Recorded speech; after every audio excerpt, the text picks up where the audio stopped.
Hello and happy Monday, everyone.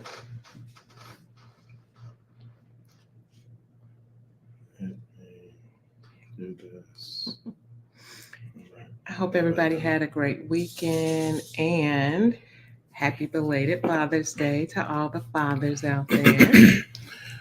We are slowly climbing up the food chain. We still haven't caught Mother's Day yet, but Oh, I think you caught it yesterday. well, you did a phenomenal job. Well, You did a phenomenal job. I don't have a problem giving credit where credit is due, and I want to say thank you publicly. Um, I appreciate my daughters. I yeah. got a surprise visit from my eldest and her friend.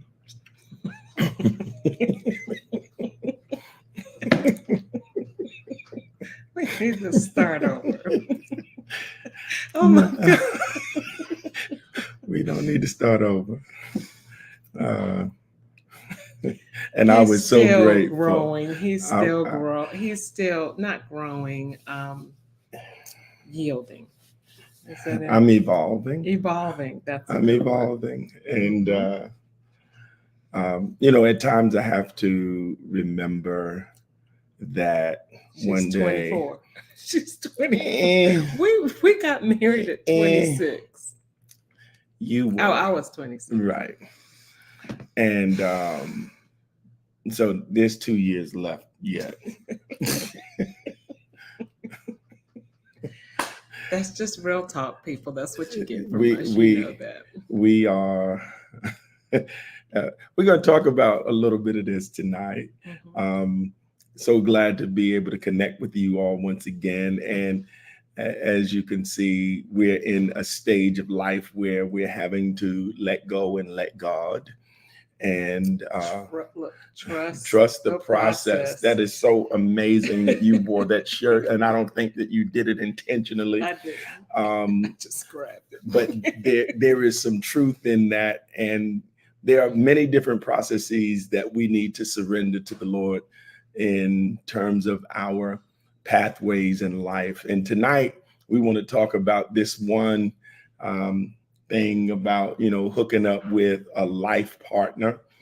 And our message to you is don't get married if don't don't don't get married if, and then It's a lot to go behind that. that Dot, dot, ellipsis is dot. crazy, Yes, right? yes, yes. It's so full of what in the world could they be meaning behind this. Well, there's a lot. Mhm. And tonight we just want to kind of touch on this briefly, because we're going to go down this trail for a few weeks, because this is so big of a subject. But essentially what we have happening, Shandi, is a lot of couples are preparing for the day Mm. in terms of the fineries, the clothing, the makeup, The details, the the food, the cake, yeah, the guest list, the honeymoon. and they don't realize that what they're actually um, neglecting is the fact that they are getting ready to take the ride of their life. For example, here's what I mean. When we got married, our honeymoon was in San Juan, Puerto Rico, and we got on a Dorado Beach. we got on a jumbo jet after.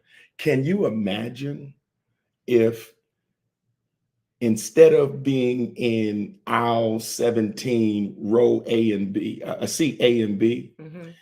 when we got to the door, they told us, you need to get into the cockpit and fly this thing. Can you imagine how challenging that would have been for us to hear? And we would have looked at each other and said, what? Peace. No? I wouldn't have gotten in. I would not have gotten into that seat. I wouldn't have even gotten into the navigator seat, right?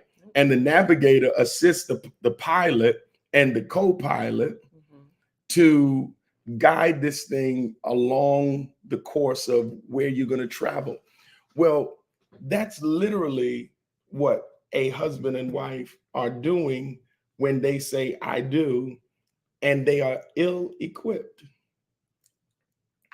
I always love his practical examples because they help me remember. But you are so right. They are ill-equipped. Oh my God. And they're getting ready to go on the magic ride of their life, and they wonder why they are living a nightmare because they have crashed in a storm called life and marriage. and they now we know that storm can take all different types, and it's interesting that we name storms, right? But life can take on so many different angles, so many different forms and struggles. But we're talking about just the fact that this analogy that I raised is talking about coming together, working together, walking together, coming together, working together, walking together. And we can't do it. And one of the fundamental issues as to why this is failing so tragically is because they entered into the cockpit a shell of themselves, broken, wounded, scarred, traumatized, and in need of medical triage, spiritual triage, emotional triage, but they probably have not even acknowledged it. That's true. So what does a individual doing this kind of heavy lifting is left to do? I mean, again, folks, we're talking about you getting on an airplane, and instead of being guided to a seat in first class, in coach, in economy, they ain't telling you to do that. They're not allowing you to, they're blocking the aisle and telling you, you can't go back here. You have just signed up to fly this thing. Mama can't do it. Daddy can't do it. The pastor who counseled you can't do it because that time is up. Now it's time for you to fly. What would you say to that man and that woman? It's just the two of them, just the two of us. You can make it if you cry. Now the two of you have got to get into the cockpit and fly. And it's your flight to guide. Where you end up is up to you. It ain't up to mama and them. Well, mama and them played their part. They wrote on the transcript of your heart. They probably did the best they could do. Right? But now you are in the cockpit and you are not permitted to assume any other place. And what we have identified in this particular situation, for this particular setting, is that you are broken, and consequently, you won't be able to fly it effectively. Even if you know how to take off, you will not be able to fly it effectively because you will only be able to go but so far and do so well because of this brokenness. And this brokenness is a brokenness of the soul. Now, Shandi, talk about the soul. And because a lot of us who might be introduced to, a lot of the people who might be introduced to this particular episode may not understand exactly what we mean by that, and why am I calling it brokenness? So when we talk about the soul comprises of our mind, our will, our emotions. Some people would even say some parts of our personalities. It's kind of like the core of who we are. You Mhm. know, God Mhm. made us as triune beings. That Mhm. means we are a spirit. Mhm. We possess a body. We Mhm. live in a body, Mhm. and we in our body is our soul. But a lot of people think that it's our body. You know, that's who we are, the person, Mhm. what we see. But really, who we truly are is our soul. It's our inner being. It's our the core, our core, Mhm. right? Mhm. And so you know, because of the brokenness of this world, and because of what transpired in the garden of Eden many years ago, that's when sin crept in. And because we were all born into sin, Mhm. we, you know, things happen that impact our soul. Mhm. A lot of it we know and we can remember, but a lot of it we don't know. Mhm. So each and every one of us has, as my husband likes to call it, fissures, Mhm. or I call wounds in our soul. Mhm.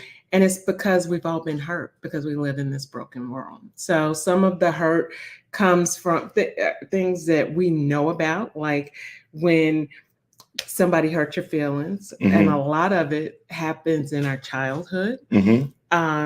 Some of the things can even happen to us in the womb. And Mhm. so we don't even know unless Holy Spirit or a parent or something may say, "Oh, you remember?"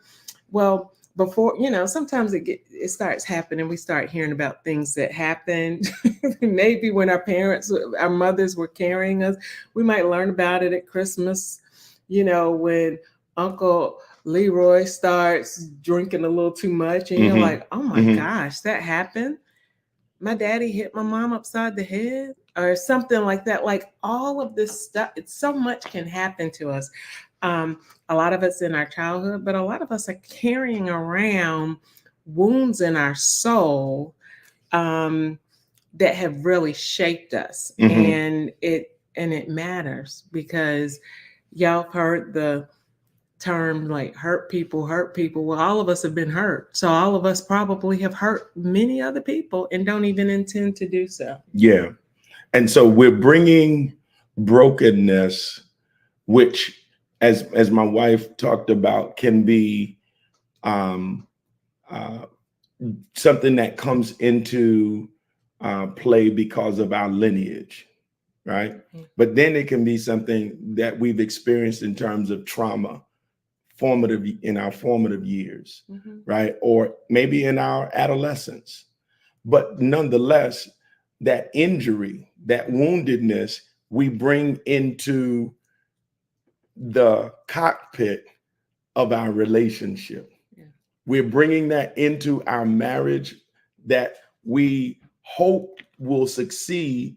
But no matter how much we hope, we are positioned to fail, because when the pressure comes, and will the pressure come? The pressure comes. Possibly even on the honeymoon. We may need to talk about that a little bit. Yeah, how can the pressure come at the honeymoon? Or the the night of the night of the wedding. I mean, The wedding night? The wedding night, that's it. Mm-hmm. When it's supposed to be joy and bliss and ecstasy. Yeah. The pressure can come. Okay. And so if you're not strong and equipped with not only the ability to manage it, but to identify it. Yeah, that's the huge thing. To identify it. it can undermine your successful flight to wherever the destiny is that you say you want to go with this new woman, this new man. You're saying we're getting ready to take the world by storm. We're going to do these great things. And before you know it, your flight is interrupted, and you're trying to appreciate why. What in the world has happened? Well, what's happened is, just like, watch me now, just like the mountain in Hawaii, where it's paradise, but eventually that mountain became activated. It was dormant before, it became activated, and out of it comes lava, molten lava that was down. It was suppressed. It was deep down, down, down, down. And then came a passage of time and a pressure in time that causes it, what's on the inside, to begin to come to the surface and come out of a uncontrollable and a spout that cannot be capped. Mm-hmm. It cannot be stopped. And now it's spilling over in where? In paradise. And we want to, what I'm saying to you in my analogy is that marriage is intended to be a paradise. It's supposed to be when the man and the woman find each other, they come together and the two become one flesh, and they live what? Happily ever after. And the music plays. And if you like Disney, you see the bluebirds and the hummingbirds and they fly by. But what happens? That stuff does not manifest in the manner that it was supposed to, according to the novel, because you were not permitted to go into first class, coach, or economy. You had to go into the cockpit and fly this thing and direct it to where you're supposed to go. And nobody told you that the pressure would produce the outflow of that which was deep down on the inside, in the form of trauma, in the form of abuse, in the form of heredity, hurt, right? In generational baggage. Right? All of this stuff is now being brought. And guess what?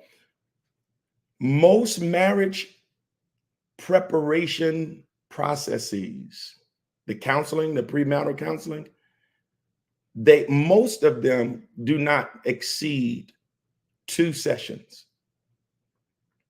Most of them don't exceed 2 sessions. And so, do you think you can cover it?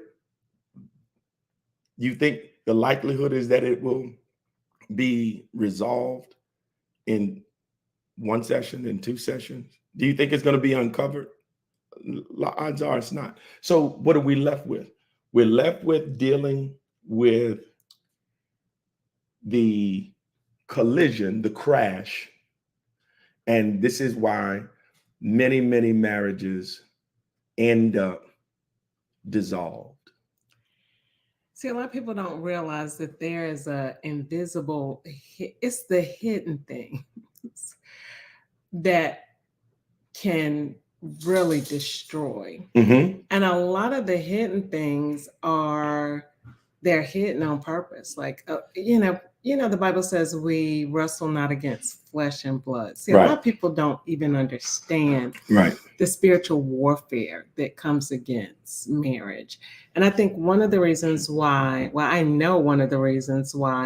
the enemy comes so hard after marriage is because God knows how precious it is. Mm-hmm. I mean, Satan knows how precious it is to God. I mean, it's the one relationship where the Lord likens it to his relationship to us being the bride of Christ. So the enemy knows, and a lot of things he does is he makes us think we're fighting each other, so we don't know that we're really fighting him. Right. Like we are really wrestling with spiritual wickedness in high places. And a lot of that spiritual wickedness, of course, we can't see it. And I mean, you know, there's some people who can see in the realm of the spirit, but most of us can't see. And even those of us who are very, very discerning, you have to really be on your game, because when it's impacting you, it gets personal. Mhm. And so that's why we have to, you know, put on our armor. We have to know the enemy. I mean, the Bible tells us that we can't be ignorant of the enemy's devices. And Right. that's what we want to do, is help people come into the knowledge of some of those things that are warring against your marriage. And it's not just that he's prideful and she's a nagger and all of those things. A lot of it, when you start realizing who you're really fighting, Mhm. we hope that you will get ticked off. And instead of you all working against each other, which is what it often feels like in the thick of it, right? Mhm. Mhm. That you realize that you're better together. Mhm. And when the two of you come into the knowledge of what it is that you're really fighting, you're gonna be some bad somebodies. Shonda, what does it mean to you to do a soul inventory? To me, it's a process. It's digging and helping to see, like, who am I? Mhm. What makes me tick? What are and it's not always looking at all the negative things. Like what one of the things is like, who did God create me to be? And what is warring against my destiny and who God created me to be? Because if the enemy, a lot of times he knows more about where we're going and what God wants us to do than we do. Mhm. And so it's digging deep and figuring out, who am I? Why do what makes me tick? Mhm. What hinders me? You know, what are my gifts? What's God's purpose for me? And what is the enemy using to come against that? Did I answer that? You answered it very Because well. I didn't know You where you answered were it very going. well. And so one of the hindrances to appreciating your personal soul inventory and your partner likewise is the euphoric feeling that the warm and fuzzies of love. Love is a drug, and drugs mask, right? Mhm. So alcohol masks, narcotics mask, um, and love can mask. And when you begin to move through this journey, that you come down off of the high, and then things that were masked begins to be revealed. And many of those things are harbored in the soul. Mhm. They're housed in the soul. So we're going to wrap this up in saying that to do a soul inventory before you say I do could possibly be one of the best decisions that you can make in your relationship life. Could possibly, I say, scratch that possibly. Outside of accepting Christ, Uh-huh. a soul inventory is absolutely critical. You ask one of the elements when we do premarital counseling is we ask couples, have you considered each other's financial status, financial condition? Because when when you marry legally, your mate's credit becomes a part of your credit report. And when that happens, you're intermingling your lives. And a lot of times these things are not divulged, right? So you bringing something into your reality that you are completely unaware about. And so that's why I don't even understand this whole Vegas phenomenon where people go there and they have a few drinks and then they decide to get married. I don't know why they allow that. I mean, you have no clue what you are. I mean, but Adrian, some people been together for umpteen years. Well, okay. And then they come into marriage and they just as oblivious. Right. Hello? Right. Hello? And because they have not. Just people gonna put on the best. I mean, absolutely. Well, I let you see a lot. Absolutely, but no. But you know, you put on your best show. Yeah. I mean, we were as transparent as we knew to be. Mm-hmm. But the thing is, we were deceived ourselves. So there was a lot of stuff I couldn't even tell you. I thought we were very transparent. But there still is some things that unless you mine, you will not find. Unless you intentionally mine for things, you will not find. That's the reason why I gave the analogy of the mountain, the volcanic mountain that's dormant. Mm-hmm. Until the pressure comes, it's not going to come to the surface. When the pressure comes, that thing that's hot, it's destructive, it's dangerous, it's down there, but it has not no motivation or impetus to come up. And we don't take the time. And it's different because a lot of times women, like if we get into something real heated, we don't mind to see what was there for two different reasons. I'm hurt and you're ticked off.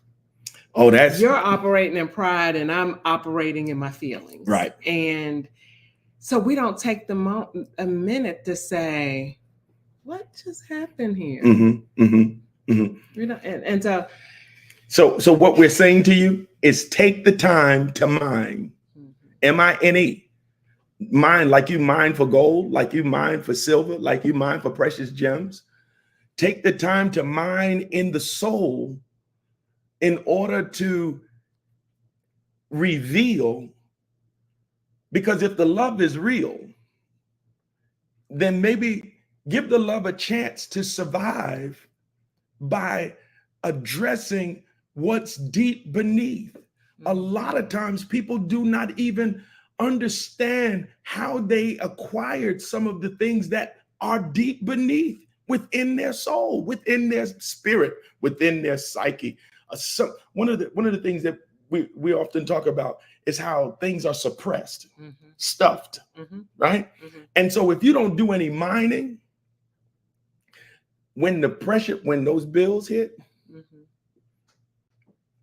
that's a formidable pressure point. Mm-hmm. It's coming up. Mm-hmm.